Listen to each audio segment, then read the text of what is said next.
একেবারে নতুন, কোনো বেল্ট পেয়েছো না পাও? না ম্যাম এখনো। আর এটা যে কোনো কেউ একটা করতে পারে, এরকম রাতে হুপ প্রিজন থেকে whip, it's absolutely nothing, rubbish. এসব ফাঁকি এই মঞ্চে দেওয়াটা খুব ভেরি ডিফিকাল্ট। তোমার সামথিং রিফ্রেশিং কিছু ডেলিভার করা উচিত, ক্যারেক্টারটা অ্যানালাইজ করা উচিত, তোমার বোঝা উচিত যে অ্যাকচুয়ালি যদি এই ধরনের পাতি মাস্তানরা থাকে তারা এই ধরনের ডেলিভারি কীভাবে দেয়। তোমার কাছ থেকে এক্সপেকটেশন বেশি, তোমাকে এই ধরনের হার্শ কথা বলা হচ্ছে কেননা তোমার যদি সামনে যেতে চাও আরও বেটার কিছু ডেলিভারি দিতে হবে। এই কপি পেস্ট চলবে না। জি স্যার।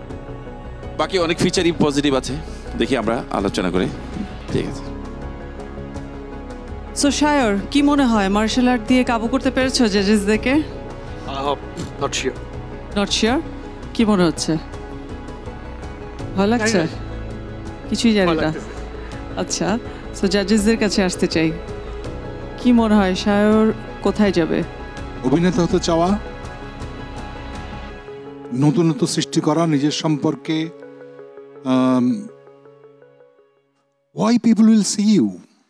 টিকিট কেটে কেন দেখবে, বা পয়সা খরচ করে ওটিটিতে বা কেন দেখবে তোমাকে, যে তোমার মধ্যে নতুন কিছু না পায়? কোথায় যেতে চাও for everybody, you have to really target that. আমার জার্নিটাই এটা খুব অ্যাপারেন্ট। এখান থেকে নিয়ে তোমার হিরো হলে কি হলে তোমাকে এরপরে লোক ফেলে দিতে পারে, তোর কি করেছে। সেই জন্য জিজ্ঞেস করলাম যে এই মুহূর্তে ওই সিটে যাওয়াটা খুব বিশাল বড় ব্যাপার নয়, নট ভেরি কনভিন্সিং, বাট তোমাকে আমরা সুযোগটা দিতে চাই।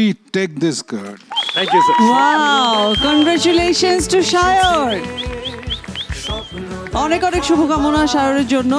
শায়র চলে যাচ্ছে মমতাজ মেহেদি ওয়েটিং জোন থেকে সরাসরি সুপারস্টার লাইটিং জোনে। আবারও নিয়ে নিচ্ছি ছোট্ট একটি বেলামে ব্রেক। ফিরে এলাম বিরতির পর। এবার আমাদের মঞ্চে আসছে খুলনা থেকে রাইসা সুলতানা।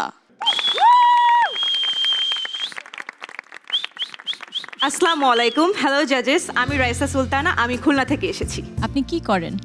আমি খুলনা নর্দার্ন ইউনিভার্সিটিতে English language and literature honours করছি। এর পাশাপাশি আমি একজন স্ট্যান্ড আপ কমেডিয়ান।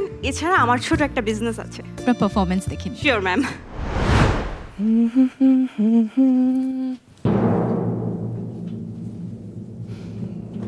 কি ব্যাপার অন্তরা, তুমি এখানে কি করছো একদম আমার বেডরুমে? ও, চলে এসেছো? তোমাকে ডাকছে আন্টি। ড্রয়িং রুমে সবাই বসেছে। কেন? আহারে, যেন বুঝতেই পারছো না। তোমার বিয়ের কথাবার্তা বলবে হয়তো। সত্যি বলছি, ভীষণ খারাপ লাগে তোমার জন্য ফরহাদ। নিজের পছন্দ করা মেয়ে থেকে বিয়ে করতে পারছো না। আচ্ছা, ওই জয়িতাকেই যদি বিয়ে করবে তাহলে আমি কোন দিক থেকে কম ছিলাম? ওই অসুস্থ মেয়েটার থেকে আমি তো 1000 গুণে ভালো, তাই না? এখনো কিন্তু ভেবে দেখতে পারো। কি করছো কি অন্তরা? এখনো তুমি আমার কথাটা ভেবে দেখতে পারো। তুমি আর আমি না হয় পালিয়ে যাব। এই ধরো সুইজারল্যান্ড যেতে পারি। আমরা পাহাড়ের গায়ে একটা ঘর বানাবো। তুমি বন থেকে কাঠ কেটে আনবে, আর আমি না হয় রান্না চাপিয়ে তোমার জন্য অপেক্ষা করব। সরি অন্তরা, সুইজারল্যান্ডে যাওয়ার মতো টাকা পয়সা আমার কাছে নেই। যদি পালাতেই হয় পালিয়ে না হয় চলো আশেপাশে কোনো গ্রামে চলে গেলাম। কি? হ্যাঁ, সেখানে গিয়ে আমি কৃষি কাজ করলাম আর তুমি মানুষের বাসায় বাসায় কাজ করলে, তা দিয়ে যা জুটবে তাতে না হয়। এ ছি ছি, আমি মানুষের বাসায়? ইম্পসিবল। কি বলছো এইসব? আমাকে কি তোমার বুয়া মনে হয় নাকি? তুমি তুমি ওই জয়িতাকেই বিয়ে করো।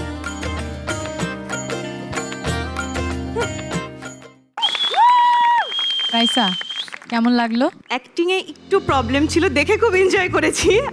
একটু অন্যরকম ক্যারেক্টার ছিল, বাট একটু বেশি তাড়াহুড়া করে ফেলেছি, যেটা আমি সবসময় করি। অ্যাক্টিং এ কি প্রবলেম ছিল? বেশি ফাস্ট হয়ে গিয়েছিলাম। আমি একটু স্লোলি ডায়লগগুলো ডেলিভারি করলেও পারতাম। আমি একটা অবজারভেশন বলি, সেটা হচ্ছে পুরো সময়টা তুমি ছন্দে ছন্দে কথা বলেছো। কি? আমাকে দেখি কোথায়? এইরকম একটা ছন্দ ছিল। পুরো সময়টা মনে হয়েছে যে মানে ডায়লগে অ্যাকচুয়ালি কোনো ছন্দ ছিল না, কিন্তু তোমার ডায়লগ থ্রোয়িংটা মনে হচ্ছে যে তুমি কবিতা বলছো।